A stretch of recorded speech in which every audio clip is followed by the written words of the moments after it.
Welcome back to my YouTube channel. I'm going to show you how I install 5, even though I've said 6 many times, it was finally turned into 5. 5 of these guys, and complete the 4-way switch system to turn all of these on. This is Sunco's lighting. I got these off Amazon. Links for these will be in the description. Well, there was a lot of questions on the 4-way, and I understand it can be confusing because there's a lot of ways to wire up a 4-way switch system. In the United States of America, a 4-way switch has 3 switches and 1 bank of lighting. So this would be 1, 2, 3, 4.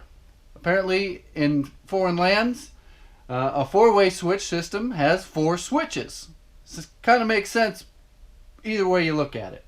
But here, 3 switches, 4-way switch right there. This is the simplest way to wire it up. You got power going in, 3 wire, and power going out. You have a 3-way switch on this end, 3-way switch on the other end, and a 4-way switch in the middle. This is one of many ways to wire this up. But to me, keep things simple, this is my go-to method. If you've got questions, watch the entire video. It's amazing. It's really amazing.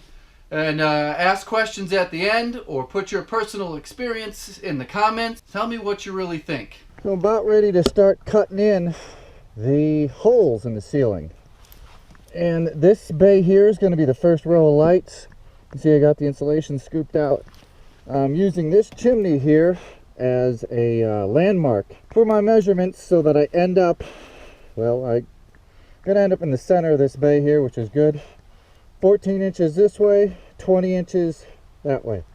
You're probably wondering what type of lights I'm going to be putting in. I'm going to be putting in these LED recess lights. This is the junction box. This just goes up in the attic. Got a little connector here, and this is LED. I believe these are 3K, 14 watts, 850 lumens. What I got to do is cut a 6-inch hole, this circle here, up in that ceiling, and I'm going to be using my last carbide blade. I've got a couple other blades I've been using. The carbides, they work, but they go fast. I might be able to get 2 holes, maybe 3 per blade, and then it's done. $20 gone. I know I've gone through 6 carbide blades. I've also tried this blade. This one holds up to the plaster, but is not very precise in its cut. You can't make a cut. You blow out a whole big line. I may try this one again and see if there's a little bit of technique and positioning of that point to do the cutting action. But I'm going to start, man, this one is shot. Is this a DeWalt? Yeah, this is the DeWalt one that I used it to cut through one piece of metal up in the attic. The actual crossbar for this light, and it's shot. I decided to go out and get some new blades. You see the shape, well, actually the shapes are about the same.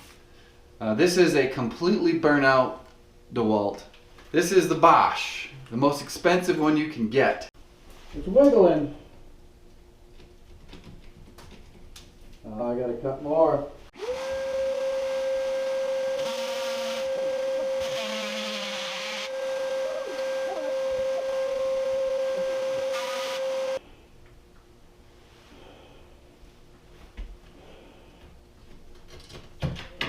Now, real close though. That's close. Ooh.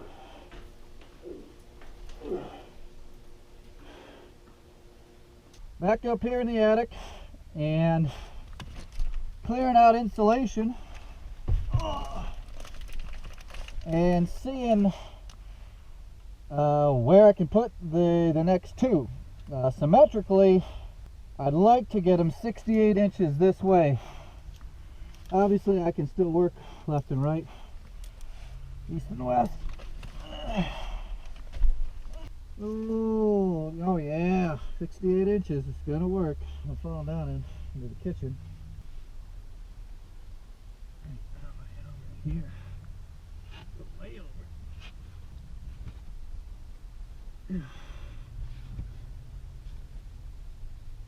Well, here's what they look like from above.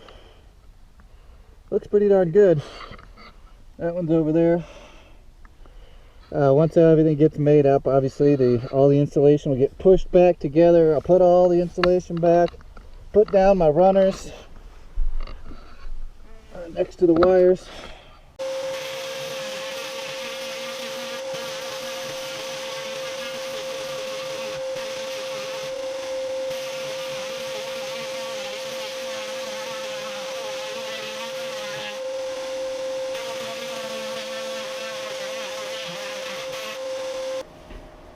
This one had a little bit more of a blowout, unfortunately. Let's see what happens.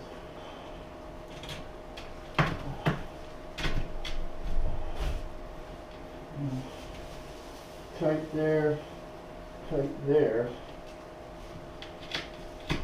Oh, we're in.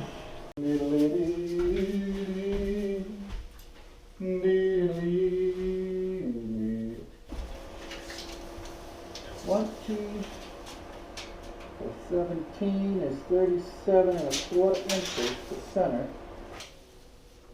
Right there. Last blade, let's hope we get through it.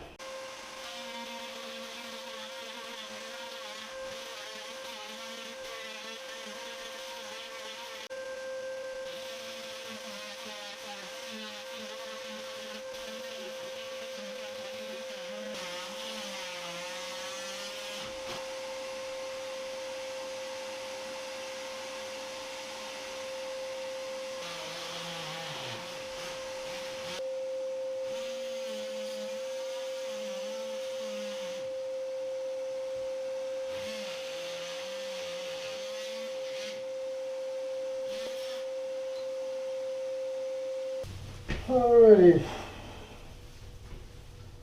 Hopefully it fits on the first try. We're going there. And there.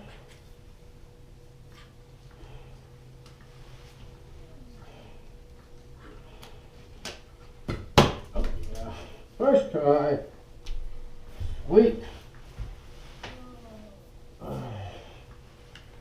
Now it's time to clean up. Oops. I don't know what the lighting's been like in here because I don't got any lights. Nasty cloudy day out, hardly any sunlight.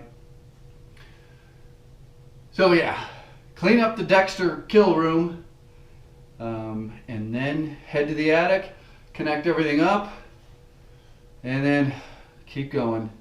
Got some drywall patches to do. Here's a close-up of the junction box. And I think the little control system for the LED light is in this half of this junction box.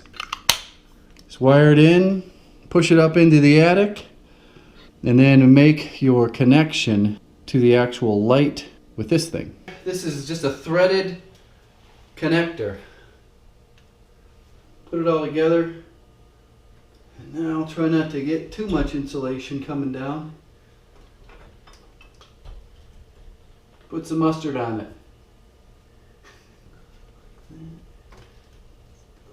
Like this. Fire sticking out.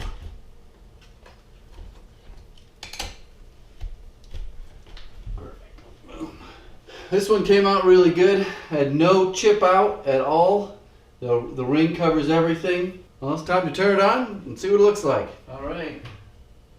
Perfect color. I like this color. It replicates an incandescent light. They are kind of bright and you don't want to stare at them. So somewhere in this system, I will probably put a dimmer switch. This here is one switch location.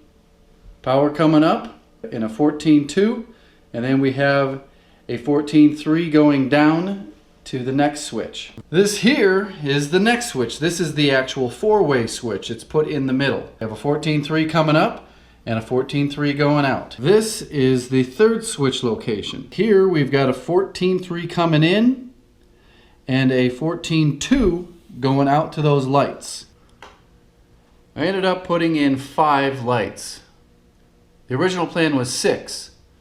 But way down there we went with one centered on this door, and it's also centered on where the refrigerator is, and also centered on something that's over in this area.